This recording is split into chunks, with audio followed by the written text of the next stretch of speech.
Welcome to Pirate Life Radio. This is the boss man, Tate Fletcher, right here with you. And today, had a great conversation with Kate Quigley. You can find her at KateQ and she's also on Snapchat. Let me find out what that is. That's at KateQ also. She's hilarious, man. Hilarious, beautiful, vibrant, smart, out writing all the time, doing all that stuff, and we had a fantastic talk today. She made a little time before she goes and films her show for the Playboy channel that she does a podcast on there also. But you can find her on Instagram at KateQ and her name is Kate Quigley. That's Quigley, but at KateQ man, and she's dope, man. I had a lot of fun, and it was just nice. You know, small town girl from Ohio, and we just had a lot in common to just speak on, and the conversation just flowed, and I hope you all enjoy it. And enjoy your lives. The big Tate Fletcher. Powerful Tate Fletcher is a real alpha male. Weightlifter. He's a stuntman. Movie star. robust, enthusiastic individual. He's huge, by the way. He's like a monster person. One of the sweetest guys I know. He's bigger than life. Actor, Entrepreneur. a fighter. The jiu-jitsu technician. He's also bald and he has all these tattoos. He's just a big fucking man. A man, a myth, a legend. Tate Fletcher. Tate Fletcher. Tate Fletcher. What's up, Tate Fletcher, you fat motherfucker? Tate Fletcher. Tate Fletcher is Tate Fletcher. Teddy Bear motherfucking Fletcher, ladies and gentlemen. That's Tate Fletcher, everybody. The great Tate Fletcher, Tate the Animal Fletcher, Tate the Savage Fletcher, always moving. There's no stillness with Tate Fletcher. You will find no dust. Tate Fletcher's in the house, ladies and gentlemen. He just said the word erection. Tate Fletcher. Tate Fletcher's in the fucking house. Tate Fletcher! Tate really blasts out some serious hardcore truth bombs, and I think you're really going to enjoy it. I'm turning my phone off. Kate Quigley, so glad to have you here. Yeah, please turn your phone off. We can't handle that because It's this off. is a high-level production that's happening here. Obviously. Obviously.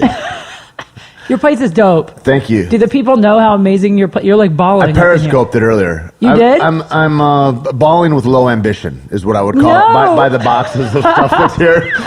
I love that. Yeah, but here's the thing. I lived in my place for a whole year before I unpacked. I had boxes in my place for a year. And then finally, you know what I did? And I don't have a lot of money, but I finally realized that my talent will never be organizing. So I hired someone. Right. Yeah, so I hired this lady. She's awesome. She came to my house.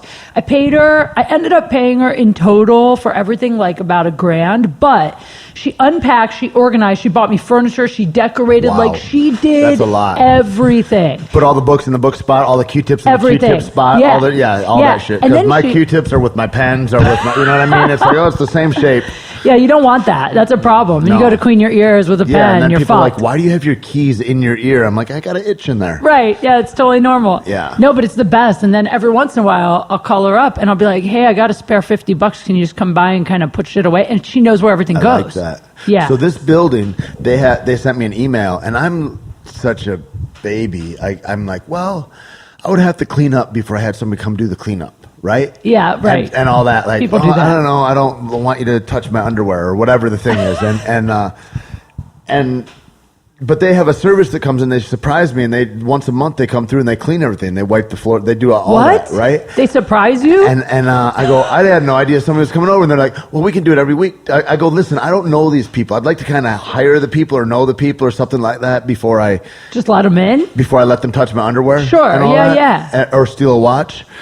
But anyway, they came in, and I'm like, after the first couple times, I was like, I was like, it's the kind of best. nice, but I have The this best. tension and nervousness about letting anybody else into my house, but Yeah. I'm getting better at it. Yeah, it's nice when you know the person, but the best thing is when they have a key to your place so you can call them when you're away. Because Right. you go out of town. Right. Like when I go out of town, I'll call this lady and be like, can you go while I'm out of town? Because nothing's 'Cause I better don't than wanna coming talk home. to you either. Well, right. Like I don't want to listen to you whine about your kids. No, she's actually real cool, but she'll come over while I'm gone.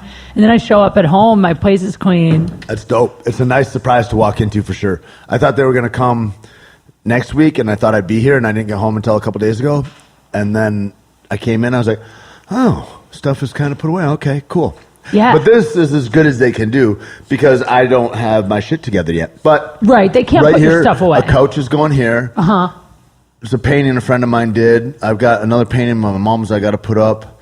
I bought this rad painting from this David Santiago. I'll show you later. And then that's my first adult purchase, really. The giant beanbag? The table. You know what, you motherfucker? Would you consider that an adult purchase? They go, so is that from the frat house? Did you get a discount? Like, what the fuck? People You're a grown-ass love those. man. I'm like, you can fit 4 people on there, okay? So 4 people? I mean, If look you're how big all that thing fucking, is. perhaps. I've actually heard a lot of... just friendly. You just be friendly. I wouldn't suggest fucking on the beanbag. You can't get a lot of traction, but... That's hilarious. Everybody I know, though, loves those. Like, I've actually had people... Even the girl that decorated my apartment was like, you should get one of those giant beanbags. Yep. I'm like, what are you talking... I'd never seen one before. And then I get she home showed from me. work or training or whatever, and I lay down and I watch Jennifer Jones or whatever for fucking Jessica hours. Jones. That's it. I'm obsessed hours with it. on end. I finished it up finally. Me too. She doesn't die in the end. No. Just a little spoiler. But I for was everybody. surprised at the end, but we don't give it away. I wanted but her to I didn't die, expect... kinda. You did? A little bit. Are they going to make more, or is Or that I wanted it? her to fuck that dude more and have a superhero baby. That would be pretty dope. Right? There still might. Is there going to be like a second season, or is The that roughest it? interracial sex that we saw on network TV ever. The hottest thing I've ever Really seen. good. It was so good. Yeah. And then a girl I was watching with one episode, she's like, yeah, that dude, he's so fucking hot. He's so hot. And I go, yeah. I said, check it out. I said, they're the same height. Nuh-uh. Yeah. Are they really? Yeah. Guys in Hollywood are so short. I'm like, so it's awesome. Not that that's If great. that's your thing. Great. That's You know great. what, though? I have But it's a not theory. what you're seeing. It's I not what you never think it hooked up is. with short guys. For a long time, I was like, it wasn't opposed, but I just wasn't. Because short guys have big dicks. Do they? Isn't that the rule? Not always. I'm trying to back out of the short. Okay, No, anyway. but I'll tell you something. For a long time, I was like, I only was attracted to like tall guys. And then I actually dated a short guy, right? And? Like I met this guy. I was super attracted to him, and he was only like an inch or two taller Attracted than me. to him physically, where you're like, Yeah. Like I wanted to fuck the shit Right out of him, away. like immediately. Okay. And That's a good sign to me. That's the number one thing in dating. Like, You think? I feel like then the other stuff you can get through, but like that, I feel like you have to have that kind of carnal, animalistic right away. See, I have like this whole theory about that. How like when you have that carnal thing right away, the sex is amazing. But then what happens is you try to fit that person into like, you're like, oh my God, the sex is so good. So we have to make our personalities work so we can keep this going. Though, anything you gotta. That's It never works. So everybody's got a script. I think like a script for like. You've got your role. This is the girlfriend role assigned. This is the boyfriend role. This is the like. Everybody's got these characters in their life for the script of their life. And as soon as we start trying to fucking go by that, I think we fuck everything up because we're trying to fit role instead of living. There has to be a free expression that happens, and that fitting thing is a tough deal. But let me ask you something. All right. Like, so... Since we're here and recording this, we might as podcasting, well, yeah. am I allowed to ask you things? Please, is that fair? please do. So, like, in my experience, when you meet the people that you have that, like, immediate, like, I want to tear your clothes Right. off, amazing sex. Right. The relationships end up being, like, the most toxic, volatile, like, the fights are the worst. Like, Depends the how shit... deep you go into a relationship. Are you moving in with them? No. Okay. But like, then for me, whenever I meet someone that like we get along great, we're like great friends, the relationship is easy. Right. The sex is like, nah. Yeah. And then I get bored. Or and then somebody's it's- trying too hard with the sex, or Yeah. it's a weird thing. It's I've a weird never mix. found a combination. I've never found the right. But I guess that's why I'm single.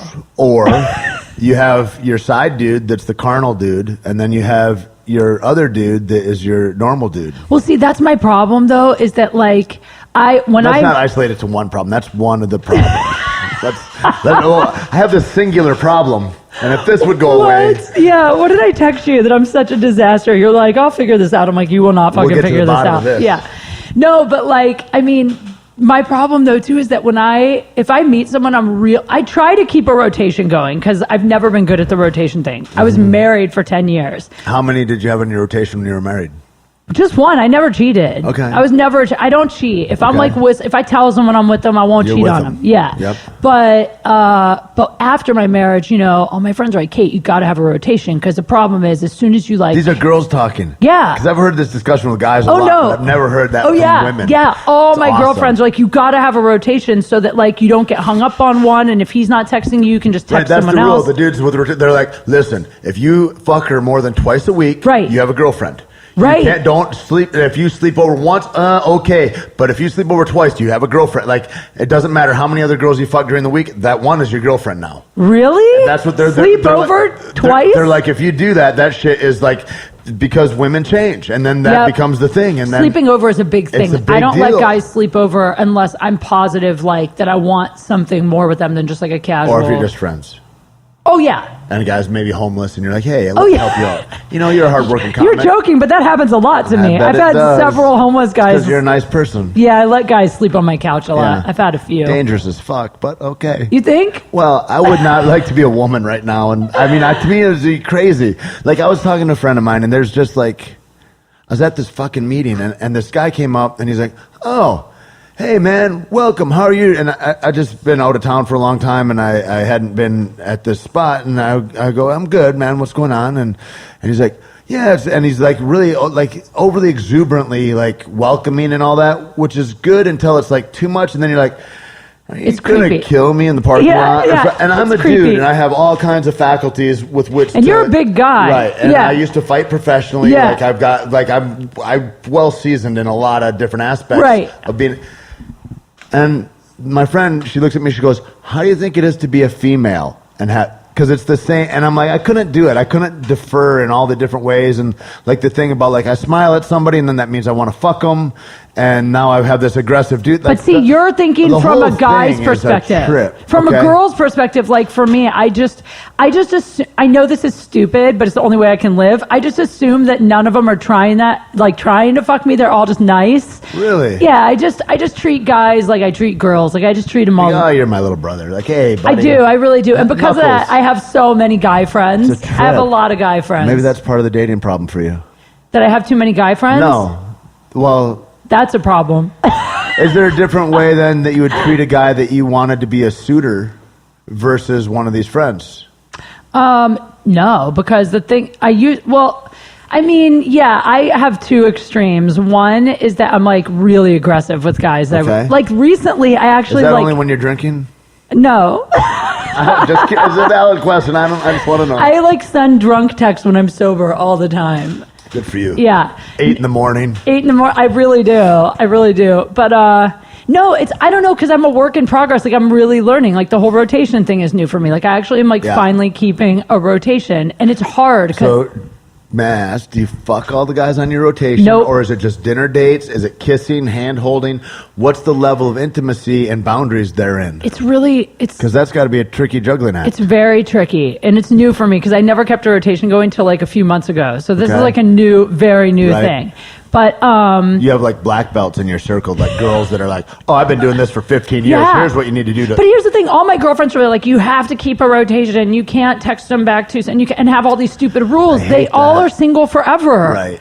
So the whole thing about put 2 days in between it, or like all that stuff. Stupid. I'm like, I don't know. I think you do what you feel, and can do we what you feel. Could we be authentic? Yeah. And just be like, oh, here's what it is for me. Like, what is it for you? And then it seems so much easier. Yeah, because the problem is I don't like to play the game, and all my girlfriends are like, you got to. Did you read that book, The Game?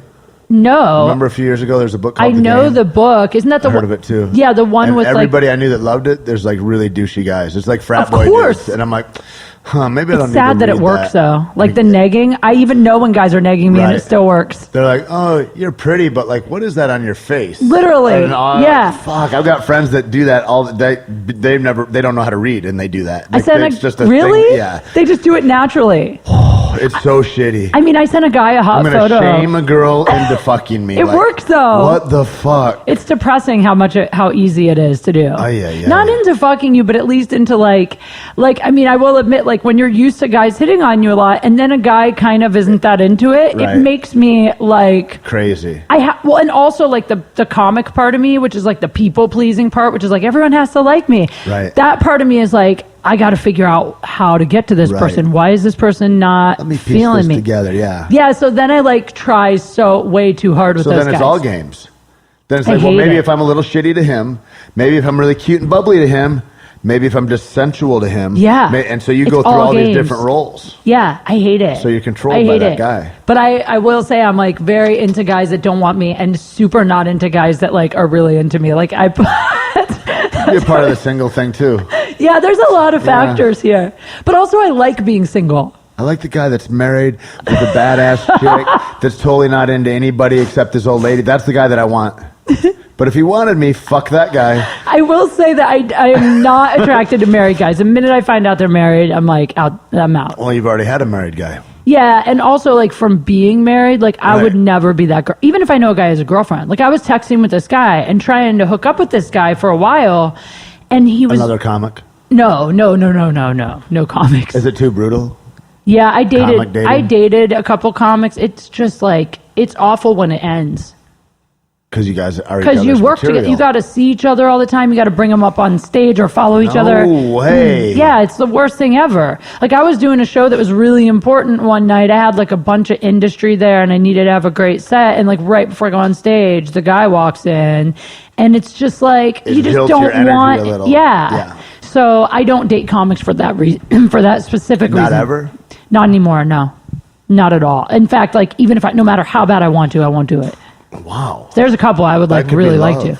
to. What are the couple that you'd really I'm like not to? saying. Why not? No. I thought you said you could talk about anything. Anything but that. I'm not going to say. Well, let's just say there's a couple that like I definitely am What are like their initials? attracted to. No, I'm not going to say. Is it Jason Tebow? No, but I love him. See? I love him. Hot guy. He is very If you're hot. into that I adore heroin him. chic look. He's great. He Yeah, is. but he's like sober now or something. Yeah, no, for sure. Yeah, he looks amazing. He's doing great. I saw him one night at the comedy He's store. I still, was like, he could damn. be Sid Vicious. Yeah. Or so, you know what I mean? He's It's the like best. he's that kind of, he's awesome. Yeah. But Yeah, no he's comics. the kindest. I love that boy. Yeah, he's great. Fantastic. He's great. But no, I was trying to hook up with this guy, and the thing is, Chris like, D'Elia? Yeah. Is that true? no. Whoa! I didn't mean to have that response. Anyway, I love Chris. He's a great guy. Sam Tripoli? Great guy. Nah. Well, Sam is. Because you don't like Armenian guys. I actually love Sam. If Sam was not a comic and was single, then I would date Sam. He's one of my. He's a very another good friend. beauty. He's. Well, I'm What about Ari attracted to. Shafir?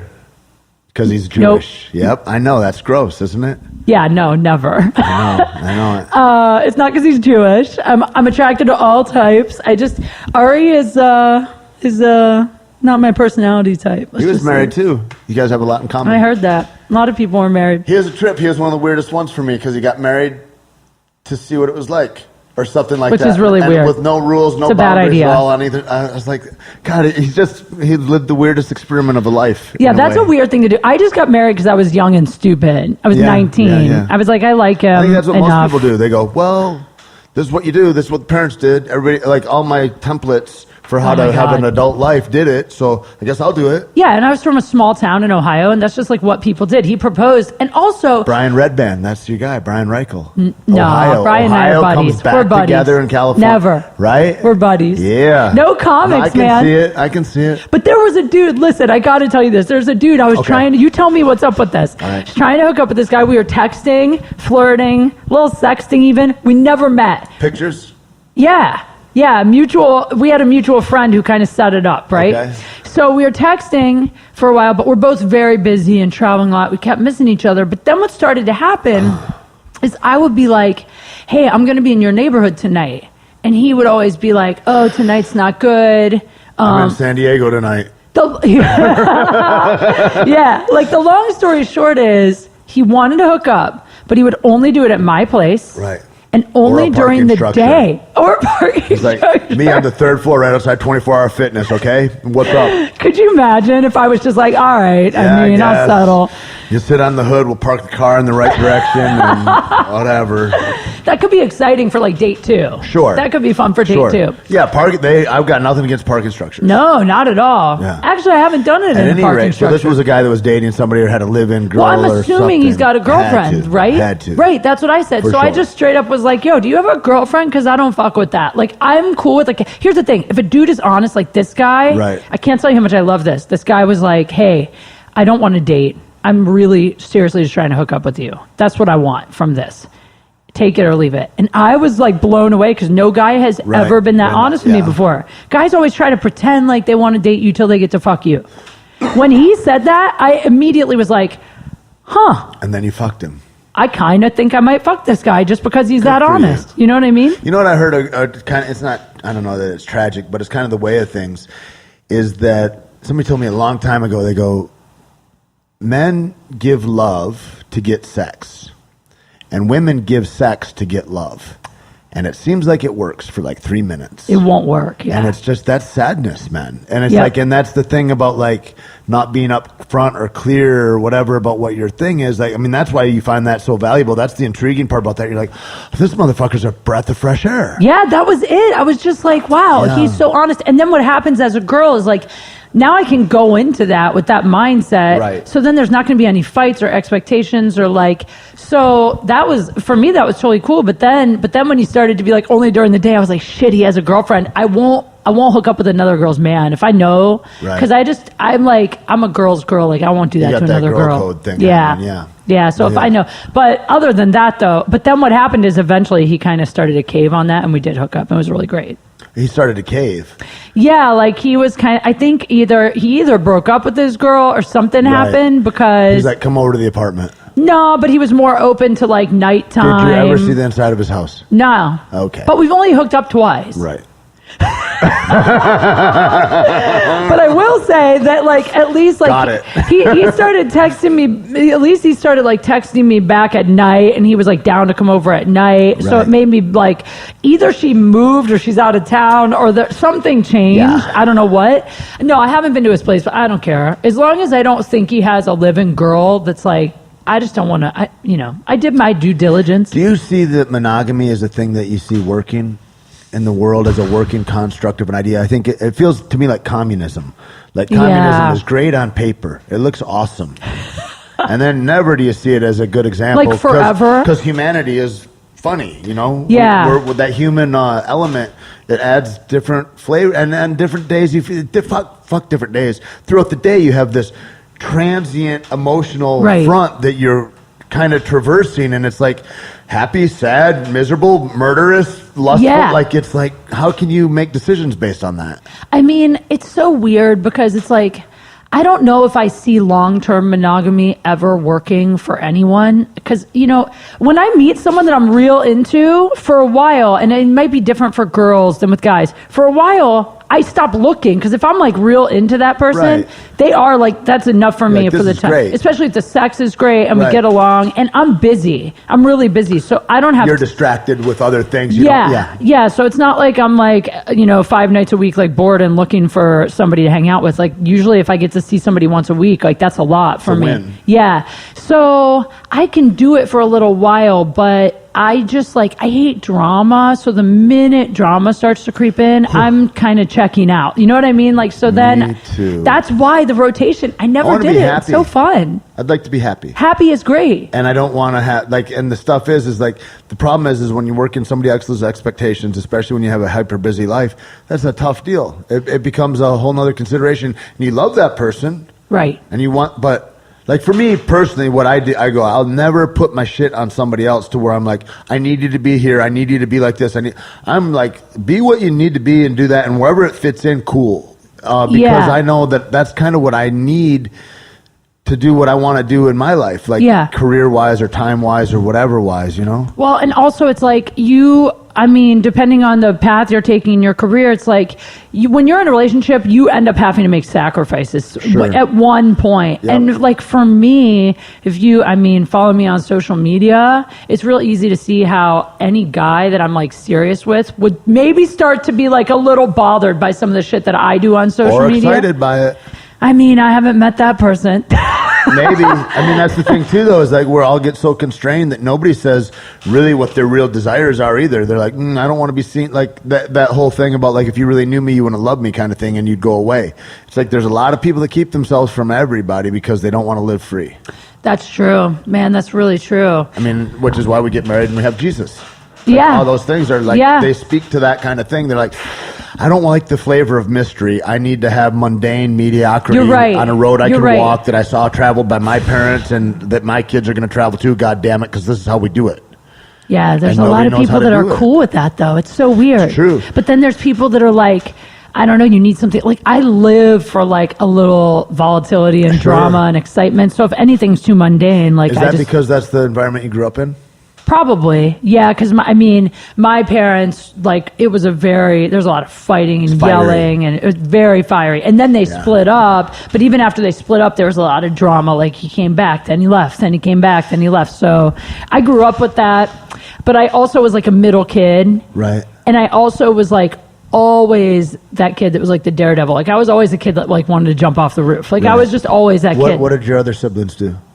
My brother was a real like book nerd, like real video game. Older book or geek. younger? Older. He's a lawyer now, which totally makes sense. But he's like obsessed with like, I had dreams World of being Warcraft. I wanted to be a lawyer. That's You all did? When I was a little kid, that's all I wanted. I was Really? Like, yeah. At first a psychologist, then a lawyer. I thought that would be awesome. That's so funny because every aptitude test I ever took, when you Was to take be this, law? was lawyer.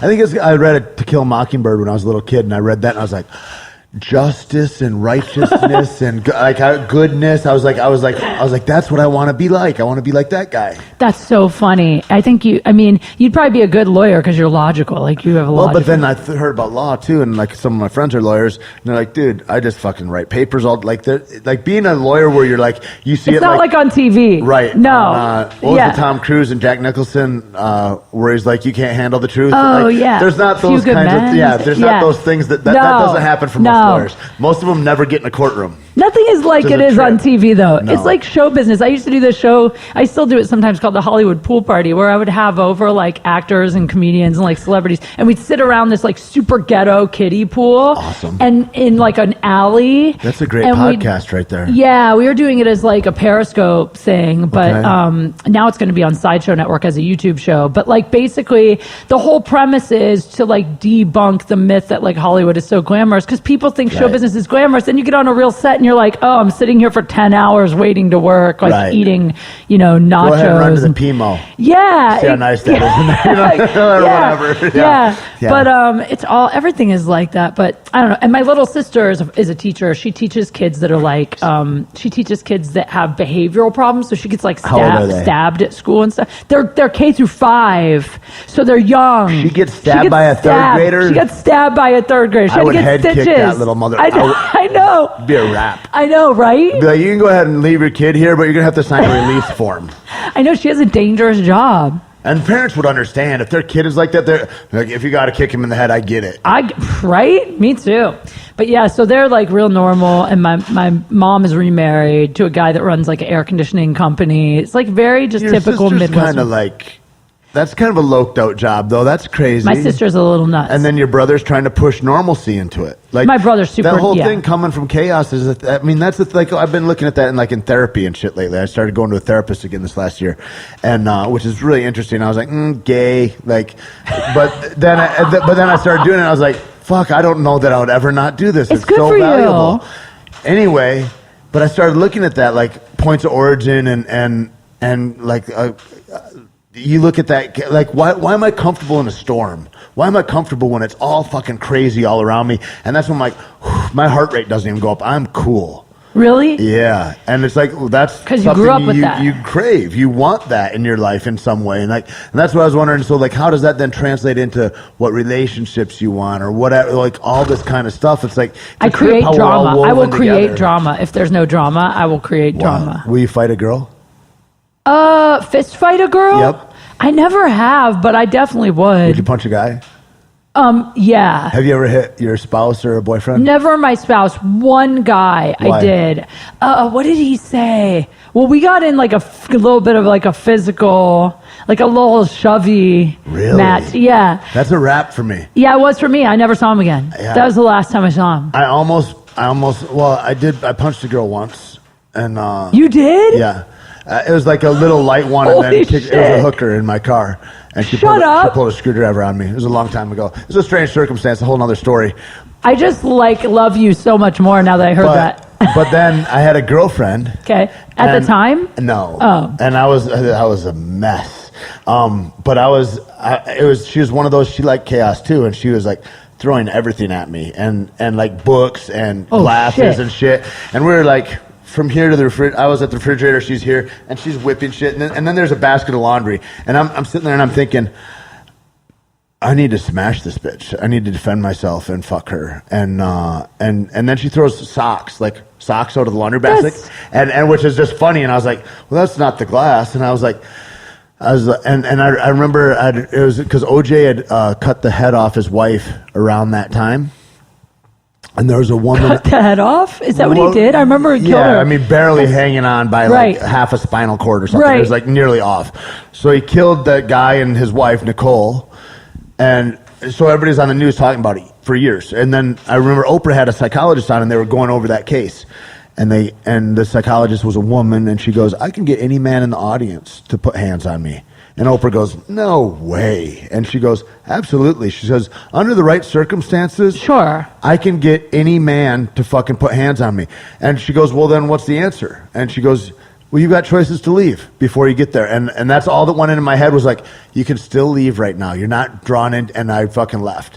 And that was as close as I got to like a real person. Wow. And I was like, oh, and it taught me so much about games, about that, because if it's not going to be the coy, oh, hey, and it's not going to be the mean, and it's not going to be the guilting, like, well, where were you when and those are all games. Right. And so this person told me, they go, hey, man, those are all, it's like you're playing tennis, and those are all balls. They're hitting over at you. You get to choose whether to hit them back or not. So true. So I was like, I'm just going to leave the game. And I was like, God, that's the most powerful thing ever. You know, it's like I was dating this guy that was having a really hard time leaving. We dated for a year, and I knew from like 6 months in it was bad, but I just was like, there's something about him that I just like couldn't walk away. And I remember I used to have this guy friend that I used to talk to about it all the time. I'd be like upset about it. I'd be like, I don't know why. Like it was fucking with my head that I couldn't leave. I was like, I don't know what's wrong with me that I can't leave this guy. And I remember him saying to me, he's like, imagine you're sitting in jail and the door is open. He's like, what you're doing is sitting in a jail cell with an open door. All you have to do is fucking leave the prison and, you're talking about and how don't miserable look back. The food is. Yeah. He's like, what would you say if you heard of like somebody that had, the opportunity to leave jail, but just sat in there with the open door because they were like, I'm afraid to leave jail. Right. I'm like, I think that person was like a retard, Some like kind a of a moron. sadist. Yeah. And he's like, well, that's what you're doing. And like that, like in my brain, there was like a shift. I was like, he's right. What am I doing? Like, I'm so stupid. And that was it. I broke up with the guy the next day and I was like, done. Powerful. Yeah, like really, sometimes something just clicks in your head like that, though. I think that's what it has to be. It's like that thing when you've heard the advice 100 times from different sources, and then one day it's like, oh, yeah, that's right. And everybody is like, I was telling you that for years. And you're like, yeah, I just couldn't hear it till I could hear it. Yeah, but I also like just tweeted yesterday that like girls, and this is so true, like girls will text, like the other day I texted like 10 of my friends and I'm like asking for advice about what I should do with this guy. And I was just waiting for one person to text back what I wanted to hear so I could do what I wanted, like, which is what we do. 10 different people, you get 10 different answers. But I don't know, when it comes to me and drama, I think what's starting to happen, which is great, is like, I get enough drama now in my business life that it's not so much a thing I need in my relationship. You need placidity. Yes. So now it's like, it used to be the same way I used to be boy crazy. When I was married, I was obsessed with getting attention from men. And I know it's because like I didn't get enough attention from my dad growing up, and I was just obsessed. Like I would even only work jobs where I would get paid to like flirt with guys. Like I was a Jack Daniels girl, a Miller Lite girl, and I was like a NASCAR Hooters girl. Yeah, not Hooters, but same shit. Same. It's all the same thing. And then or you go shopping at Trader Joe's. Naked. That's the thing. But that's the thing is like girls are like, well, at Trader Joe's. I had a girlfriend that at one time she's like, you go to strip clubs, like fucking. I'm not really into it. When you hang out with these guys, I'm like, they're like, what's the point of that even? I go, do you understand? As a guy, there's nowhere in life that I get treated the way you get treated. You get treated the way I get treated in a strip club. You get treated like that at the grocery store by the old man in the produce, You're right. by the guy at the checkout line, and by the little motherfucker that's bagging your groceries. That's exactly the way strippers treat men there, the way gorgeous women get treated everywhere in life. That's so funny. That's why there's no male strip clubs. I never thought of that. There should be. It's like a little respite where you're like, oh, I can feel desired. Right. Oh, that totally makes sense. It's totally that. You know what? From now that you said that, I'm going to encourage my guy friends to go to the strip club. It's true. Go like, get you a little should go there. self-esteem, pal. Well, when I was married, I used to tell my ex-husband, I'd be like, go to the strip club, watch a porno, like do it. Because I wanted more like fire in our sex life. So I would like encourage him to go do shit that would like spice Bring home it a up. football team. Yeah. Wow. Whatever. I would love that. But yeah, then when I started doing stand-up, that kind of went away for me. I started in 2006. Okay. I did it for like 2 or 3 years, and then I booked a gig where I was... were you in Ohio before? No, I was here. You were here at the time when you decided to start. Oh yeah, I moved here in 2006. I started doing stand-up like as soon as I moved to LA. No dreams of it before, or had you always been like, that's something I'd like to try? I always, like, I grew up watching, like, Evening at the Improv, and I always was like, man, that's so cool. Like, I always loved making people laugh. Yeah. But it wasn't like I grew up going, I want to be a stand-up. I just knew I wanted to work on TV. I really wanted to be on a sitcom. I used to watch sitcoms when I was a kid. I'm sure you will be. Oh, thanks. Yeah, no, for sure. I think so, too. But then I started doing improv when I lived in Chicago. I went to college in Chicago. I started doing improv, and I loved making people laugh, but I hated relying on a team. Is that the origin of Second City? Is Chicago? Second City is Chicago. Yeah. So it's not like I don't like working on a team, but I'm a control freak. So I like the idea of being in control of like everything. So like the groundlings or something like that, you'd never fuck with any of that. I've done it all. I don't like it. Well, that's good like to know. I like stand up. Stand up. The first time I did stand up, I was like, holy shit, this is amazing because it's all on you. You bomb or you have a great set, it's all on you, you know? So the first time I did it, I was just like, it's also like, it's the ultimate form of like power when it's going well. You're controlling 100 people or whatever. I mean, with your words. I sound like such a psycho. I'm like, power. Man, I fucking trip when I watch it. I mean, that's why I'm such a fan. Yeah. Is because, and I love the bombing just as much. I say it all the time, man. Like, I love to go, like, a lot of my friends don't bomb a whole lot, but like, you still see it, and I'm like, holy fuck. And because I'll bring other friends that aren't into comedy. I'm like, oh, you got to see this guy. And then I'm like, real letdown tonight. Thanks a lot. Or even if you don't have a bomb, it's fascinating. Like Owen Benjamin has this podcast he does called something like Why It Didn't Work or Why It Doesn't Work. I don't know. But it's like a comic comes on and they talk about a joke they tried that didn't work that they thought was so hilarious and why it didn't work. And then they kind of deconstruct it. So crazy. It's science. It's I used to, in college, I was a theater major and I was really into Shakespeare. Like I was really into like the beats and the mathematics of it. Yeah. And that's like how comedy is for me. It's almost like figuring out a math problem, figuring out how to make it work. It's all of it. And with the rhythms, and if you don't have, like, you lull them into a rhythm, and then you change the rhythm, and then that's what's the laugh. Yeah. Or there's like one word, like there's this bit that I do on stage about being married for so long. So I do this bit on stage about being married for so long that I used to hope to get raped, that I used to have like rape fantasies where I'd be like, I just want to get fucked by someone that wants me, like whatever. And it worked sometimes, it didn't work sometimes, and I like couldn't figure out. I was like, man, maybe it's just too hard with some audiences. And then like one night hard to sell a rape. Yeah, it's hard too. Yeah. Like that's right. Is that the hardest subject? It can be. It's not the hardest. I mean, there are other things that are harder. Like that. There are things that are worse. Yeah, I guess. Like pedophilia, that's really hard to sell. Like there are things that are worse. I don't know. Because everybody's not a kid. Right. But you got actual rape victims in the audience. Every audience that you talk to. Yeah, so it's hard. But then one night on stage, I just shifted it and said, like, I used to have these dreams where in my sleep I would go down, like I would walk down dark alleys trying. As soon as I changed, you put a layer between the reality and like and it's almost like you're not responsible. It was my dream. It was a dream. It wasn't. And ever since then, it's been working. You know what I mean? Right. So it's just like it's interesting. Comedy is just so interesting because it's just like fun to figure out. Or even if you change rape to like, please sexually assault me. I've done that like too. That's got to be a different feel too than that, you know? Well, it's really funny because there's this guy I open for sometimes and he's like, you got to work clean. I'm like, cool. So instead of rape, I say sexual assault. And then he's like, that's still not really a clean topic. I'm like, well, I didn't say rape. I feel like I cleaned it up. What room is that? That's in an actual... It's not one room. It's just, some headliners, because he's a very dirty comic. So some headliners, when you open for them, they don't want you to do... So he's dirty, but he doesn't want you to do dirty stuff. Because he wants to come out and because he wants to shock the crowd. Because he's insecure. That's what that is. That's weakness. No comment. I mean, no comment for you. This coffee's probably amazing. Not that guy, but God, that's some weak sauce. Yeah, I mean, people that are confident in their stuff, they're like, yeah, I want you to be the best you that you can be. Yeah. And that's the beautiful part about the world is like, that's the only people I fuck with. That I want people that, I want all the best for them. They want all the best for me. I want everybody to win. Yeah. You know what I mean? I don't need to fucking be worse so that you can fucking suck less. Like, stop it. I'm so with you. Or the same thing with like the comedy community is like a high school. I always tell people it's exactly like a high school. There's cliques, there's the cool kids, there's the not as cool kids, you know, like there's the open Well, there's mic. this club, I work out here, you work out there, all that, right? Yeah, and then also it's like it's big, but everyone kind of knows each other. Everybody knows who each other's like fucking and who, like everybody just knows everything. And there's a lot of gossip and rumors. And I have never been like a person who likes to get into like the gossiping and rumors. Like you'll never hear me like talk shit about another comic, but it's only because I just feel like every breath you waste talking shit about people, that's time you could spend like on your shit, like making your shit better.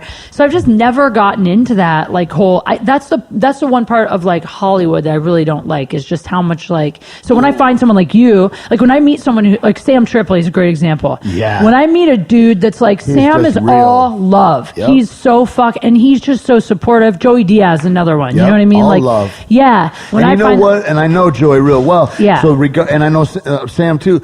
The thing about those guys, I say that stuff, and you say that, like, and that's 100% true. But that is not to say that they don't fight a darkness. Like those same guys have fucking horrors in their mind, but they refuse to let those, and that's the thing, all of us have that stuff. Yeah. They refuse to let that stuff go, and anybody that would know is like, that's the most lovely person I ever met. Totally. And that's, you know, that's where I try to don't be a whiner, don't be a bitch, don't put all your garbage onto the world around you, just be great to them. I couldn't agree with you more. Yeah. Totally. Like when people I think it's important to say, because if people go, oh, well, it's just easy for them, or it's not. They work it, for sure they work it. Yeah. It's not easy for anybody. No. Anybody in this business has not, like, you don't meet people that get into show business because they had like, at least if they make it far in show business, I feel like they always have some demons. There's always like some torture because they need validation. They like need, I mean, we're like the most insecure group of that's the other reason people are like, why don't you date like actors and comics? I'm like, because we're all fucking, we're all crazy. Right. We all have that. It's a thing. You know? It's a different kind of world for sure. I was looking at that when you were talking too, when we were coming up in the elevator about moving down here versus, living near Hollywood for a long time. And I didn't notice it until I was out of it, but like, being there, people are like, well, why is that? And I go, I don't know. I was going down and I was every day for a year. Like when I was in town, I would drive down and I'd work out down here. And the whole thing. And most of my friends are here. The restaurants I like, all that shit.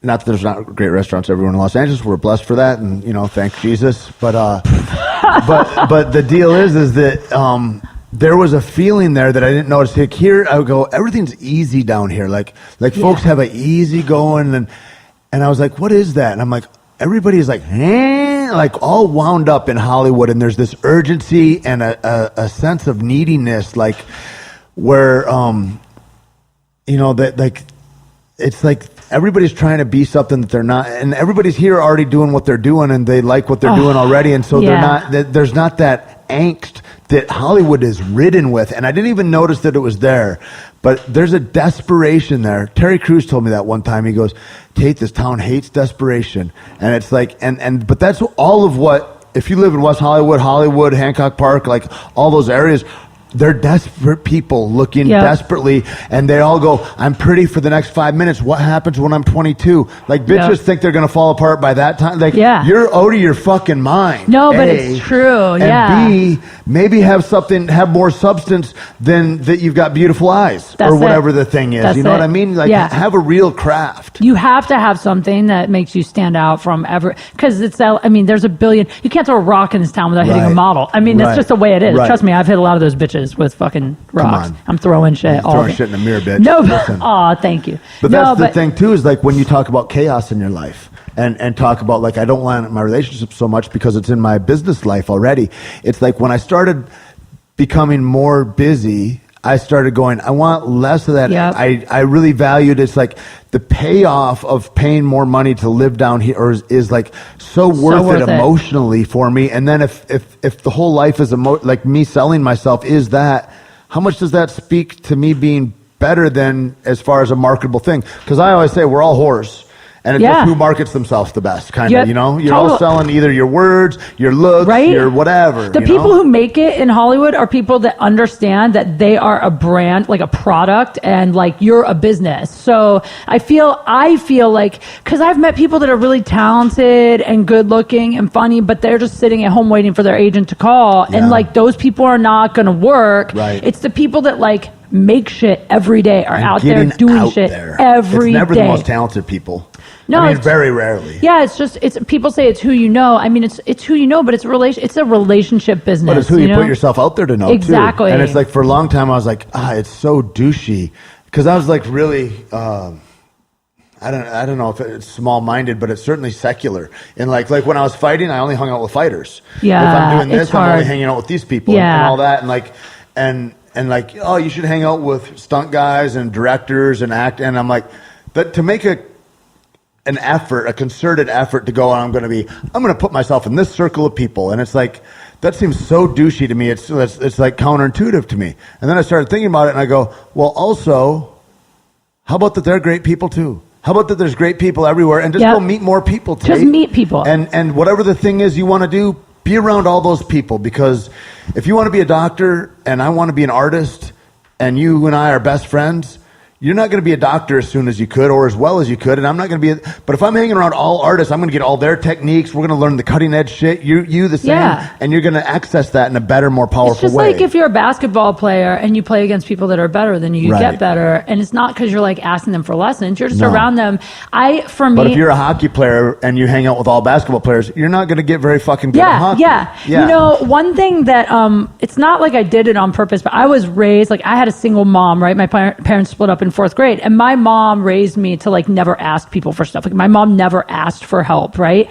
So I hang out with people, I get to know people. I never ask people for anything. I really don't. I never am like, oh, you work on that show? I'd love to. Oh, you're a headliner? I'd love to. Sure. I just don't ask. I just be cool to everyone. And that's the best advice that I always give to like people that are new to Hollywood. Just be cool, be polite, be nice. Because if people like you, they will call you to work with them. They will. It's just a fact. And try to be helpful. Yeah. Like, I think that's the biggest thing is like me not looking, like me being helpful. The other twist to that too is like I had a hard time ever accepting help in a lot of ways. And somebody's like, it's kind of shitty though. It's hard. Like, how good does it feel to help somebody? It feels great. Help, you know? And so why wouldn't you give somebody that gift, Tate? And I was like, oh, okay. But it's a discomfort for me. I have trouble with that too. That I gotta get over because it is like, it's kind of shitty almost not to like. Yeah, you're right. You know, it's wild. But that whole thing about like not. If you want to help me, I need my TV hung on the wall. If you're good at helping. I'm a real. You can see I'm a construction ace. I mean, obviously you're really. I utilize handy. the floor a lot. I don't hang a lot of things. He has boxes all over his floor. I lean mirrors and I lean paintings. Leaning is cool though. You know, if you lean the mirror right, it makes you look thinner. Is that right? Yeah. Guys don't even notice this shit. It's so funny. Girls know. Like there's certain stores I won't even try clothes on in because I know the mirrors lie. Stop it. Yeah, I'm like, this mirror is fucking lying. You know what I did notice is the lighting in some dressing rooms. Does what? Makes you look thinner? It makes you look like a whole different person. Yeah. Your lighting is great here. Certain lighting just makes you like glow. Is that right? Yeah, that's why I just buy everything and take it home. That's why I got this place, was based on the glow. I felt like I was. You glow here, guys. Yeah. Everything is glowy. Yeah. I like that you have this American flag hanging from the ceiling. It's real dope too. I love it. Cool. Yeah, people got upset like with Caveman Coffee and Pirate Life is our what we incorporated under, and there's an upside down American flag and then a pirate flag cross, and people are like, "What the fuck, dude? You're anti-American with that?" And I was like, you know, it's not like I was like, if you don't think that we're in a state of chaos in this country and you don't think we're in distress, you're fucked up, right? Like, sorry about it, but like that's all that means. I am a goddamn you know. I like it. I like pirates. Yeah, they're good. I heard your bit about pirates. Oh, about my boob? Yeah. My lazy boob? Yeah. I've had this boob redone 3 times. How bad is that to go under for that? Does it ever freak you out, like elective surgery like that? Like, dude, I regret it. It's like my biggest regret. I don't like going to get my teeth cleaned. Like, I don't like to make time to go to a doctor's office. Like, to go and if I had to take care of boobs or a vagina or something, I would be horrible. It would be the worst. You don't really have to take care of a vagina. You got to go to a gynecologist every once in a while. You know how many times I have to get somebody to look at my dick? Not ever. Never. You know what? It never comes up. I don't go unless something's wrong, which is probably a bad thing. But if everything's fine, I'm like, why do I need to go? I guess proactive. I mean, stuff. I never do, and everything is fine, and I've never had anything go wrong. I had a friend of mine, and she felt lumps through her pelvis. Yeah. And it was I figure some guy. fibrosis cysts or something like that. Really? And she had like fibroids, they were called, that she had to get removed from there. That it all like grown. Shit, really? And how crazy Fuck. is that? All right, maybe I'll make an appointment. I mean, whatever, But I always think about the tumors. You ever hear about the tumors that cut out of people that have hair and teeth in them and shit? What? Yeah, because they're singular. Look at tumors with hairs and teeth. Hairs Next time and teeth? Yeah, Google that. You'll love it. I can't wait. Yeah. I kind of want to now. Oh, it's when creepy. we're done, we're It's doing creepy, it. creepy. No, I don't know. I just like, I wish I hadn't done the boobs in a way. Like, because I'm really athletic. I play a lot of sports, and I don't know What why I sports do did you it. play? I play tennis and volleyball a lot, but like, I Do play. they get in the way? Is that true? Well, I think that's the reason I keep having problems with mine. Because I think that You never let it heal correctly? the repetitive motion of I like don't think so. I really do. Because then one would be like the other. No, because everything I play, use your right arm side. Like tennis, I notice like when I hit the tennis ball that like I stiffen up on the left side. Do you weight train or anything? A little bit, not a lot. Maybe that would even it out. Because then you'd be doing like, bilateral stuff instead of just on one side. I started like doing kickboxing just to like get a lot of punches in to try Still to. one-sided though. Well, I use 'Cause you have a both dominant arms. side, Yeah, I know. But now it's fine. Now I've gotten it. good. Now I'm it's glad to fine. hear. It's I'm glad to healed. hear. Good, it's not good, lazy anymore, everyone. But yeah, I have the one. I call it Forrest Titaker. So it's a big stretch to get on stage in a bikini, I would think. Was that I just did it once. It was really fun. I'm Yeah? not gonna lie. It was. You know why I did that? Why? I did a set at Ontario Improv in a bikini, And a you full had- set, 20 minutes. You had hiking boots on or something, right? I just had on like high top Okay. sneakers. All right. Because this is the thing. What I did is, so I've told this story before, so I'm sorry if you've heard it, but I haven't, so but fuck I, basically, like I used to do some modeling, whatever. And so when I started doing comedy, Estee Lauder or whatever. Maybe, whatever. But Whatever. anyway, yeah. But I don't know, because I always feel stupid talking about it because I don't like think of myself that way, but whatever. So I got on my Instagram, when I started doing stand-up more seriously, a lot of comics would give me shit for posting hot photos. Like I would Right. show up at the Improv and comics I respect that I'm friends with would be like, Kate, you got to quit with like the sexy photos on your Instagram. People are going to not think of you as funny. They're just going to think you're like a hot chick that gets stage time because you post hot Right. photos. And it used to really piss me off because I am funny. So I would be like, that's fucked up. Like, why do I have to be in a category? Like, Right. why can't I be like, here's a hot photo and here's a photo of me at the Improv? And why does it have to be one or the other, you know? Right. So I was like, fuck this. I'm just going to start wearing a bikini everywhere, almost like as like a fuck you to these people. Right. So I started wearing a bikini everywhere, and not Grocery to be store, sexy, all just to that? be funny. Yeah, like I worked at the Church of Scientology, hospital, a cemetery, How's the grocery store. Scientology? The Scientology people were hilarious because I go in there in a bikini and they straight up were just like, hi, welcome to the Church of Scientology. Did don't you want to give a take a stress fuck. test? They did not care. My friend got photos. And then I even said something. I go, shooting a film up the street in a bikini and I forgot my robe. So I just walked down here and they were like, oh, we're open to anything here. Like they did not care. Did you tell them you took all your psych meds before you came to? Because they're totally not okay with that. No, I didn't. But that one was great. The one How place was the test? I didn't do that. I just went in there to get photos. Okay. Yeah, I just went in there to get photos because I get the funny photos. I did get banned from Hollywood Forever Cemetery because I Really? went there and did a bikini photo. They were upset that I was there in a bikini. I feel like they would be down for whatever. I mean, I'd only been there Thank once. you. Right? But like it was for they a have movie. like rock concerts and shit there. Yeah, we did the finales of Breaking Bad there, and it was fucking awesome. And like everybody's drinking, and they're all like, it's a party. Yeah. we had a crystal meth bust there. Like a girl in a bikini there. Dude, adverse to that? I went there in a black bikini. It's my favorite one I've ever done. And I had a shawl on, and I just took a photo. I found a grave. It's kinda By the way, sexy. I left flowers on the grave. High heels or tennis Oh, I had shoes? on heels in this one. for you. And I took this photo and I posted it with the cap, and I'm like mourning over this grave. And the caption said, Gramps said the only way I could wear this was over his dead body. Right? It's funny. So I post that, I tag them. I got a letter from their attorney saying if I didn't take the photo down, they were going to sue me and I was no longer allowed on the Hollywood Forever Cemetery property.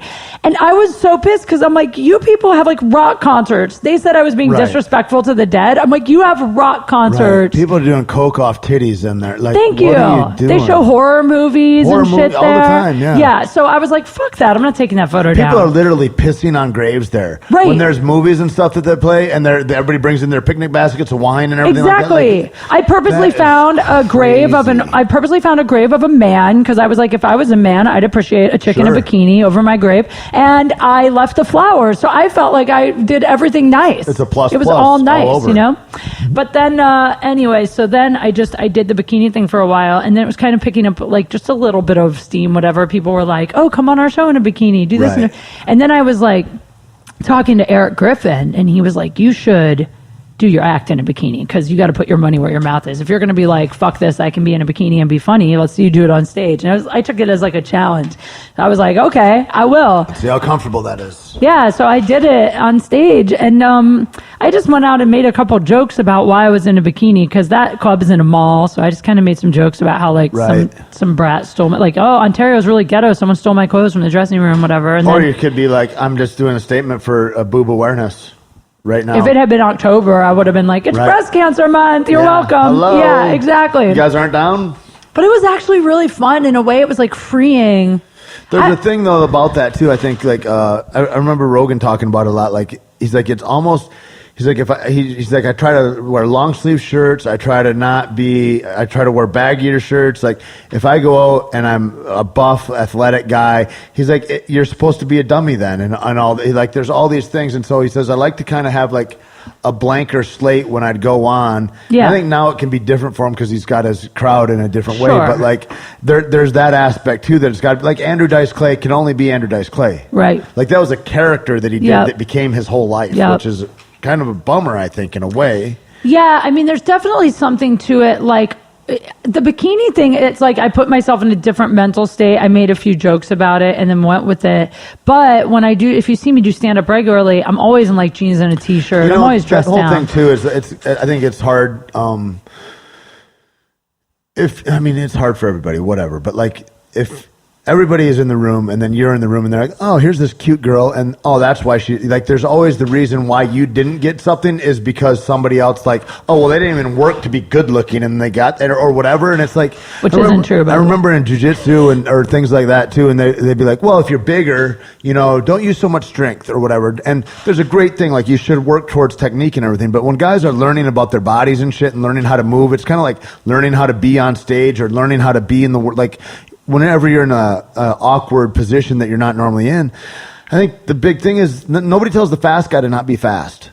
Nobody tells nobody tells Chris Farley, well, you know, don't use your fatness for comedic. Like, use what the fuck you've got. That's what you've got. Yo, you know what's so funny is Sam Tripoli was like a big inspiration to me. Like he actually really... Because you know how many hot girls are not funny, are not famous? They're all over too. There's a bunch of hot girls that you're never going to fucking know their name. Exactly. Like, yeah, that's so true. I mean, I sometimes that's feel... That's somebody trying to diminish you. Totally. I think so. I think there's a couple guys like Sam, Dave Attell is another one. Like these guys, sometimes I feel like I'm going to have to send them a thank you card for like the shit that I'm getting now, because I remember talking to Sam and Dave both about this and being like, I just don't know what to do because like I want other comics to respect me, but also it's like what I'm doing is making me stand out. Like people are like, who's the chick that's doing stand up in a bikini? Yeah. What's her? And I was just like, it sucks that I have to like choose.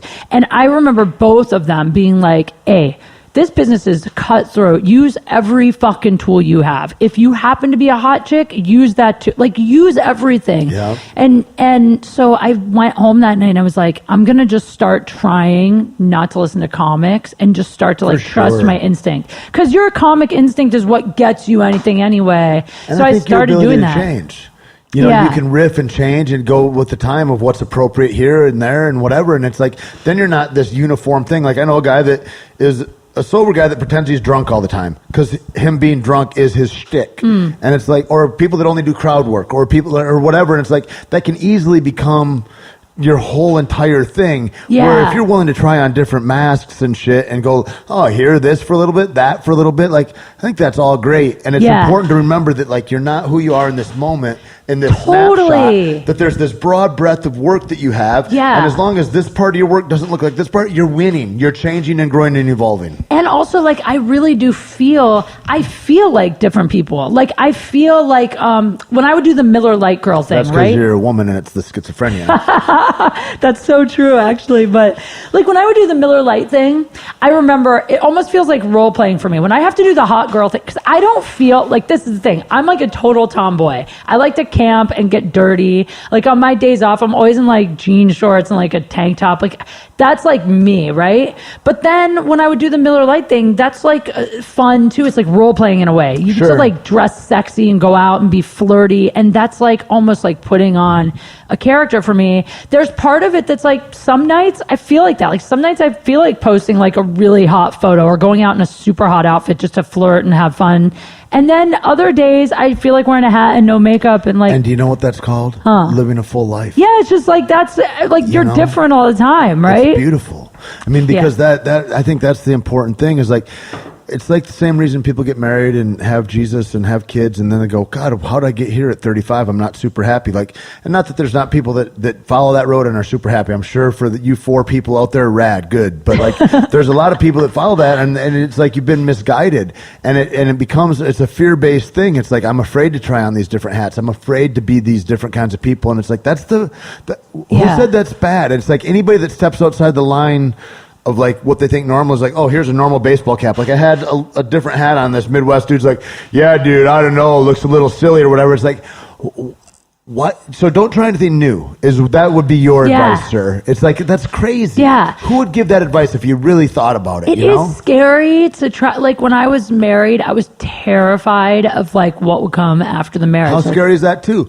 What, to bring something new into the bedroom, and this is the person you're supposed to be closest to in your life, right? Fuck, you don't even go to eat at different restaurants anymore. You're like, we have this thing that we do. This is who we are. Terrifying. Change is terrifying, but I mean, it's like, it's also like what makes life exciting. It's you know, all there is, man. I've had so much fun. I mean, my ex was great and like everything like that, but like, She still live in LA? No, he lives in New York City. Oh. Yeah.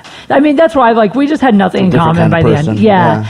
But, like, since I've been single, like, I feel like I have the most exciting, fun, interesting life. It's like, I'm not making the money I was then. Like, back then, I was, like, making really good money and stuff. Now I'm making less money, but I'm, like, so fucking happy and having so much fun, you know? And, like... What were you doing before that you were making so much money? Well, I used to, for a few years, I was emceeing events on the road. So I would, like, travel with, like, Sports Illustrated, NASCAR. And then you're on the road all the time. I was on the road for 3 straight years. Yeah, that's a tough... They can't pay you enough for that, really. I mean, the money is great. The blessing about it is... That was while you were married, though. Uh-huh. So is that tough to keep that I mean, did that hasten the demise, or did that lengthen the amount of time? It lengthened the marriage.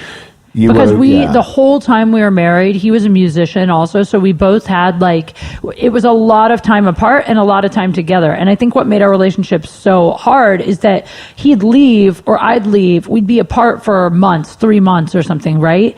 And I'd get used to being alone. Then we come back together and suddenly this other person's in your space 24/7. You're like adjusting to that, and then he'd leave. So in some ways, it's like the absence makes the heart grow fonder for a little while. But then when we would come back together, it would be hard to get used to it again. Yeah. But it kept the relationship going longer than it would have, I think, if we'd just been like in a normal marriage where we were together all the time. Right. I don't think it would have lasted as long.